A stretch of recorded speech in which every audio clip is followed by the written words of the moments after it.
Vamos abrir as nossas Bíblias em 2 Coríntios 5. Vamos fazer uma pequena exposição bíblica para depois fazer a Santa Ceia.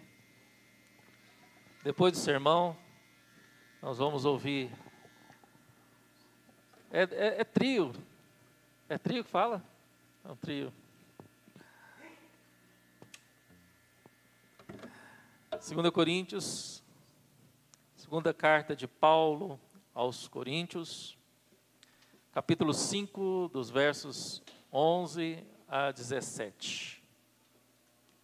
Capítulo 5, dos versos 11 ao 21. Desculpa, irmãos. 11 ao 21. Acompanhe a leitura.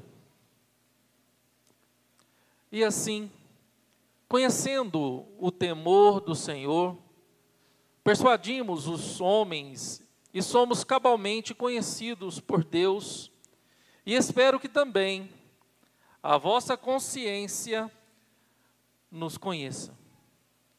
Não nos recomendamos novamente a vós outros, pelo contrário, damos-vos ensejo de vos gloriardes por nossa causa, para que tenhais o que responder aos que se gloriem na aparência e não no coração. Porque se enlouquecemos, é para Deus, e se conservamos o juízo, é para vós outros. Pois o amor de Cristo nos constrange, julgando nós isto: um morreu por todos, e logo todos morreram. E ele morreu por todos, para que os que vivem não vivam mais para si mesmos, mas para aquele que por ele morreu e ressuscitou. Assim que nós daqui por diante a ninguém conhecemos segundo a carne. E se antes conhecemos Cristo segundo a carne, já agora não o conhecemos deste modo. E assim, se alguém está em Cristo, é nova criatura. As coisas antigas já se passaram, eis que se fizeram novas. Ora, tudo, porém, de Deus, que nos reconciliou consigo mesmo, por meio de Cristo, e nos deu o ministério da reconciliação, a saber, que Deus estava em Cristo, reconciliando consigo o mundo, não imputando aos homens as quais transgressões, e nos confiou a palavra da reconciliação, de sorte que somos embaixadores em nome de Cristo, como se Deus exortasse por nosso intermédio. Em nome de Cristo, pois, rogamos que vos reconcilieis com Deus. Aquele que não conheceu o pecado, ele o fez pecado por nós, para que nele fôssemos feitos justiça de Deus. Amém. Oremos, irmãos. Senhor Deus, Pai querido, Tua palavra foi lida, manifesta agora a Tua mensagem, a Tua vontade em nossos corações. Fala conosco, ó Deus. Nos use pela instrumentalidade do Teu Espírito Santo. E fale, ó Pai, a Tua igreja que aqui está essa noite. E que as palavras dos meus lábios e o meditar do meu coração possa ser somente agradável a Ti, ó Deus. Rei meu, Senhor meu e Deus meu. Em nome do Senhor Jesus Cristo. Amém. Amém. Sempre nos finais de anos, a gente escuta uma seguinte frase: o ano não vai ser novo se você continuar o mesmo. Certo tempo atrás eu li um pequeno texto anônimo, não achei o autor, e o texto dizia a seguinte questão: ironia da vida. Temos pressa de crescer e depois suspiramos pela infância perdida. Perdemos saúde para ganhar dinheiro e em seguida perdemos dinheiro para termos saúde. Pensamos tão ansiosamente no futuro que deixamos de viver o presente. Vivemos como se nunca fôssemos morrer e morremos como se nunca tivéssemos vivido. A palavra vida tem apenas um V, o resto é só ida. Não continue o novo ano com atitudes velhas e feias. Busque melhorar para que o seu novo ano seja novo de verdade. Irmãos, Paulo, neste contexto, nessa pequena perícope em que lemos desse texto bíblico, ele estava sendo acusado pelos seus inimigos de usar do ministério do Evangelho com propósitos egoístas. Quando, na realidade, Paulo estava mostrando e vivendo o amor de Deus com toda a sua humildade, com o coração de fato contrito e quebrantado diante de Deus.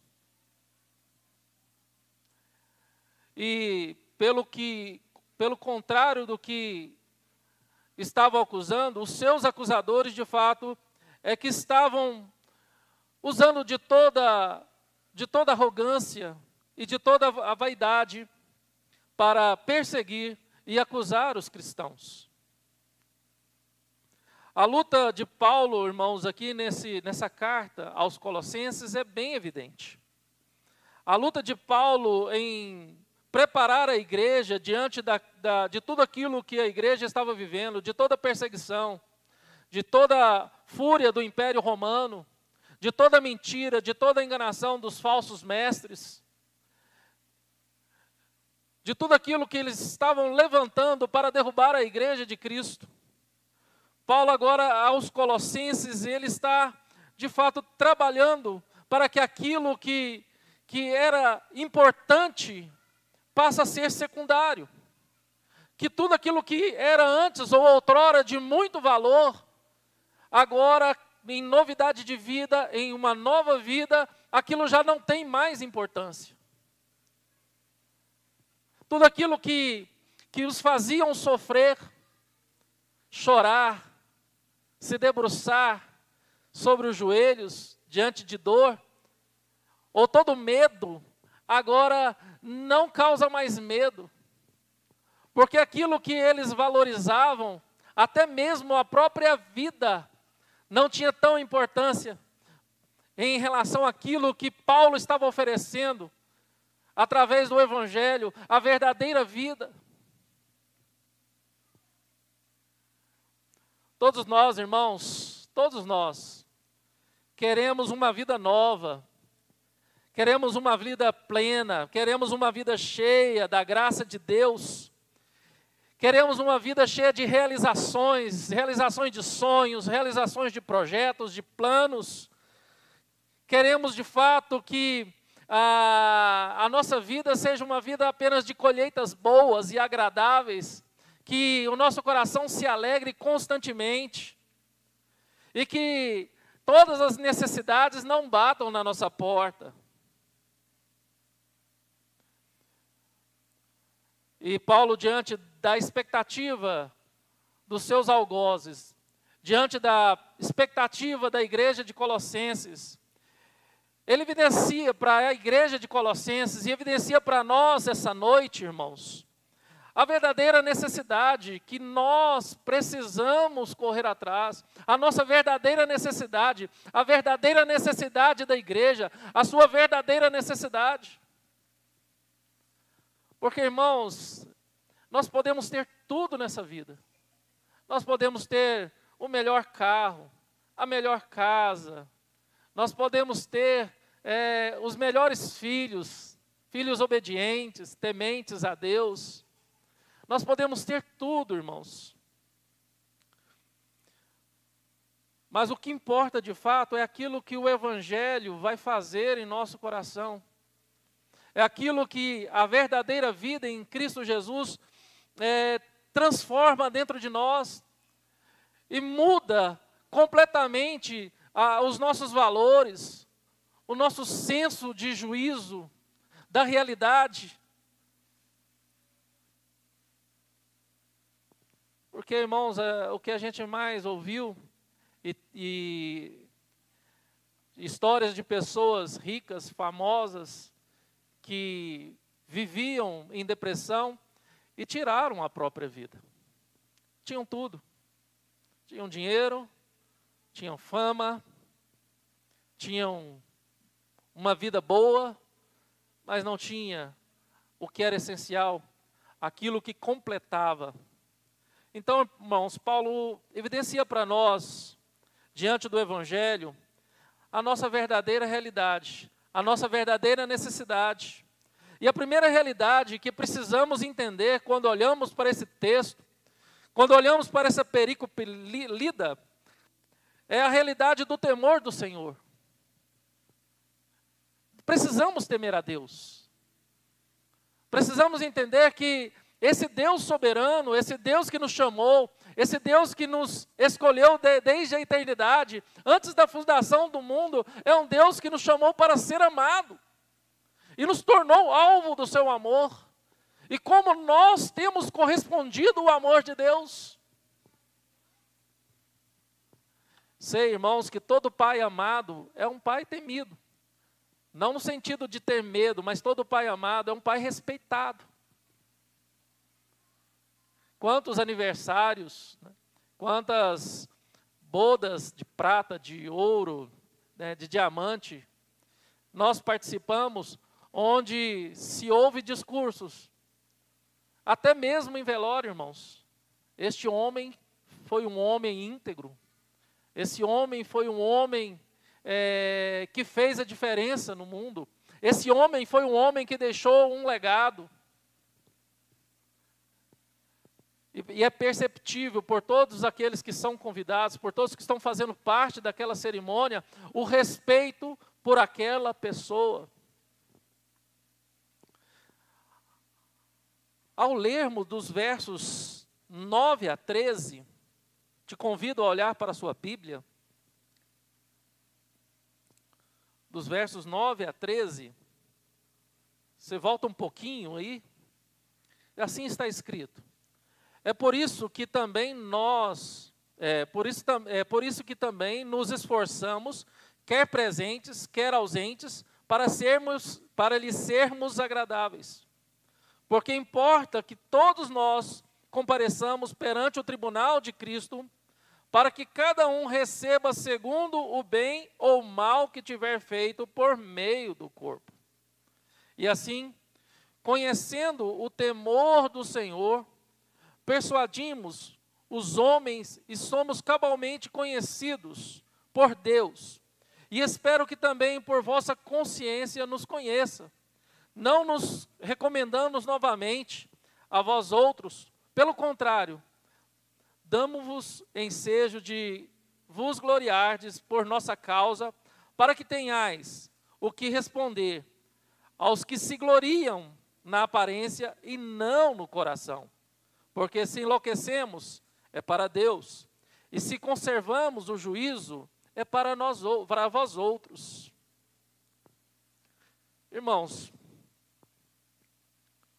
quando Paulo traz para nós a importância de se temer a Deus, é para que nós tenhamos de fato a realidade e a certeza e a real noção da nossa missão para com Ele. Quando eu falo de se respeitar um pai, de se admirar um pai, todo filho leva adiante todo o ensinamento de seu pai, toda a educação que teve, e tenta levar para as gerações futuras, para os seus descendentes, para os seus filhos, para os seus netos, todo aquele aprendizado que ele teve do seu pai. O respeito ao próximo, o amor a Deus. Paulo agora olha para Cristo, Paulo olha para Deus e sente todo o amor de Deus, tanto pela vida dele quanto pela vida dos colossenses.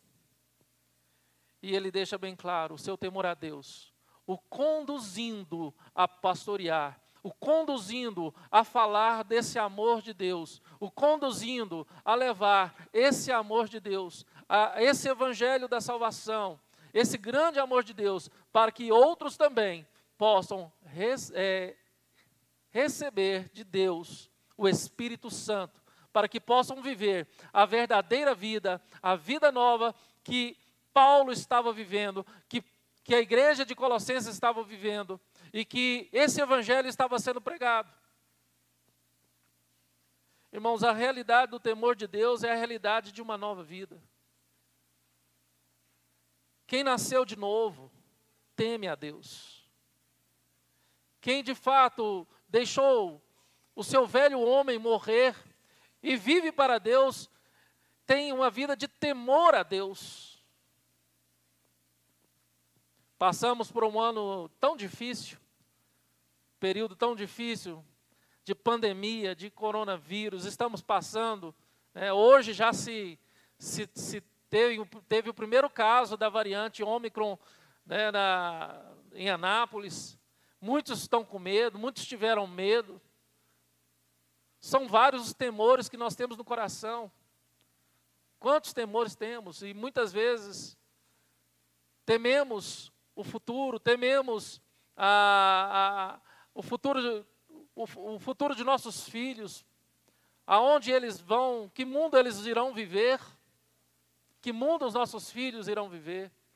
Outros casais já não querem colocar filho no mundo eu não vou ter filhos porque eu não vou, esse mundo é muito mau, esse mundo é péssimo, eu não vou trazer mais gente para esse mundo para que não venha sofrer.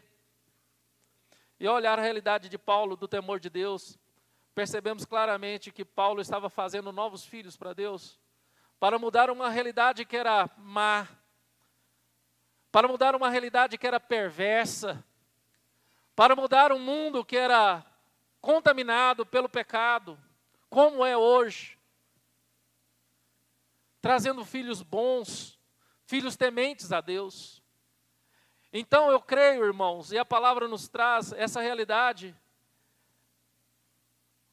A grande questão não é de deixar de trazer filhos ao mundo mau, mas é de fazer filhos bons em um mundo mau.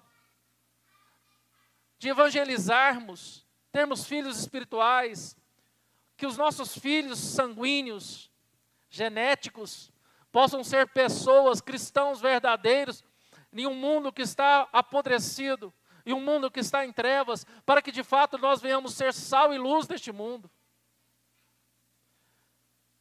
Termos filhos que temem a Deus, tanto espirituais como físicos, filhos tementes a Deus. Não filhos apenas interessados naquilo que o pai oferece, ou naquilo que o pai pode dar, na proteção, nas bênçãos, mas filhos que amam o pai, independente daquilo que o pai vai dar. Esses são de fato filhos que amam a Deus. Eu te amo, pai, porque eu sei que tanto em momentos bons quanto em momentos ruins, o Senhor nunca me desamparou, o Senhor nunca me abandonou. Eu te amo, pai, porque apesar da vida simples, ou da vida sofrida, da dificuldade que vivemos, eu sei e tenho convicção no meu coração, que o Senhor tem cuidado dos meus, o Senhor tem cuidado da minha casa, da minha família. Independente do carro ruim, ou da casa ruim, ou de morar de aluguel, independente de qualquer situação, o que importa é saber que existe um Deus que tem cuidado, que tem zelado e que tem de fato me sustentado todos os dias da minha vida. E o que Ele der para mim, além daquilo que eu tenho de principal, de melhor, que é a salvação, o que Ele der para mim é graça. É graça. E eu vou ter um coração grato. Um coração daquele que teme a Deus. Um coração grato. Mas também, irmãos, dos versos 14 a 17, Paulo nos apresenta a realidade do amor de Cristo. Se temos a realidade do temor a Deus, nós temos a realidade do amor de Cristo. Vamos ler do verso 14 ao 17, assim está escrito: pois o amor de Cristo nos constrange, julgando nós isto: um morreu por todos, logo todos morreram. E ele morreu por todos para que os que vivem não vivam mais para si mesmos, mas para aquele que por ele morreu e ressuscitou. Assim que nós daqui por diante a ninguém conhecemos segundo a carne. E se antes conhecemos Cristo segundo a carne, já agora não conhecemos deste modo. A realidade do amor de Cristo, para muitos é loucura, irmãos. A realidade de sofrer para ter prazer, de morrer para viver, para muitos isso é uma loucura. De perder para ganhar. Nós vivemos numa contemporaneidade que não é assim. O mundo não prega isso. O mundo prega que de fato temos sempre que ganhar, que você não pode perder. O mundo é competitivo. A escola que os nossos filhos frequentam é competitiva. O grupo de amigos que os nossos filhos frequentam é competitivo. A roda de um bar é competitivo, porque ali estão arrogando quem bebe mais, ou quem bebeu mais na noite passada, ou que tipo de bebida forte tomou e ficou mais duro, mais forte do que o outro. Em todo o âmbito da vida, há-se competição. Há-se de fato aqueles que procuram sempre a vitória e nunca perder, sempre ganhar, ganhar, ganhar, ganhar e ganhar. E o que mais vemos, que mesmo ganhando, e muitos ganhando, passando por cima da sua própria honra, passando por cima da sua própria, passando por cima da própria vontade de Deus, que é boa, agradável e perfeita, passando por cima dos princípios éticos e morais perfeitos, corretos, são pessoas frustradas, são pessoas que de fato não têm uma felicidade, apenas momentos de alegria, rápidos e passageiros. E novamente vem aquela frase na minha cabeça, que todo ser humano, que o homem é um ser insaciável. Porque a única coisa, se assim eu posso dizer, o único ser que pode saciar o coração do homem é Deus. Que todo vazio no coração do homem não pode ser preenchido por nada. Nada. Apenas por Deus. Deus é o único que pode preencher o vazio do coração do homem que está insaciado. Irmãos, o amor de Cristo nos constrange a vivermos sempre, matando a nossa carne, nos sacrificando, andando a segunda milha com aquele que nos ofende. O amor de Cristo nos constrange a passar por cima dos nossos preconceitos, juízos antecipados, dos nossos medos. O amor de Jesus Cristo nos constrange a poder dizer: eu perdoo e vou caminhar contigo uma segunda milha, uma terceira milha, uma quarta milha, o tanto que você achar necessário, ou tanto que de fato precisa andar.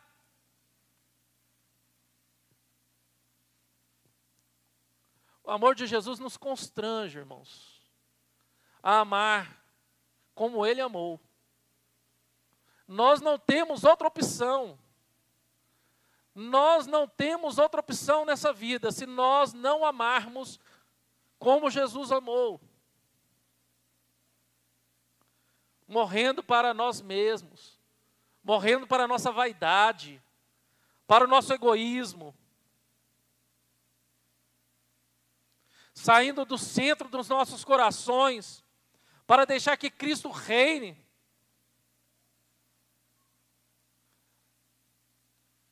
uma certa ilustração que eu gostaria de ler para os irmãos. Em 1858, um francês chamado Francis Ridley visitou a Alemanha com seu pai. E esse tratava ali de um problema nos olhos, irmãos. Durante sua estadia na casa de um pastor, ele viu um crucifixo na parede e logo abaixo dele as seguintes palavras: fiz isto por ti. O que fizestes por mim? Mais que depressa, ele pegou um pedaço de papel e escreveu um poema baseado nessas palavras. E olha o que ele escreveu: morri na cruz por ti, morri para te livrar, meu sangue se investi e posso te salvar. Morri na cruz por ti, que fazes tu por mim?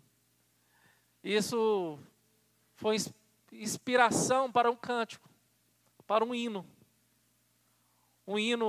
bastante conhecido, e uma música composta por Phillips, faz parte do hinário de muitas igrejas. Então, meus irmãos, além da realidade do temor a Deus, nós temos na nossa vida nova a realidade do amor de Cristo, que nos constrange a amar como Ele amou.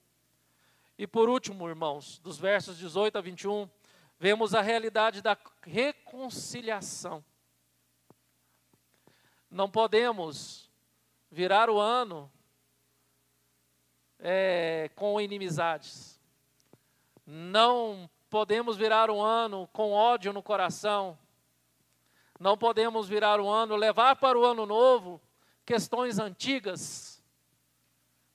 Porque, de fato, aquela frase da introdução desse sermão, o ano nunca será novo para aquele que carrega velhas atitudes, ou carrega a sua velha vida.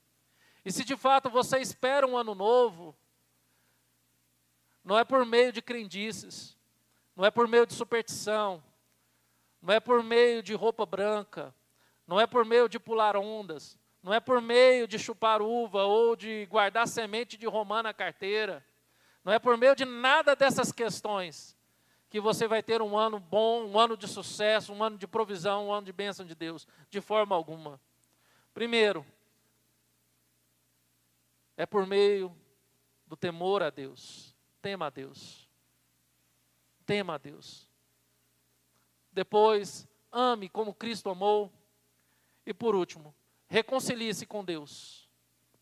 Versos 18 a 21, para a gente terminar, assim está escrito: ora, tudo, porém, provém de Deus. Tudo provém de Deus, que nos reconciliou consigo mesmo por meio de Cristo, e nos deu o ministério da reconciliação.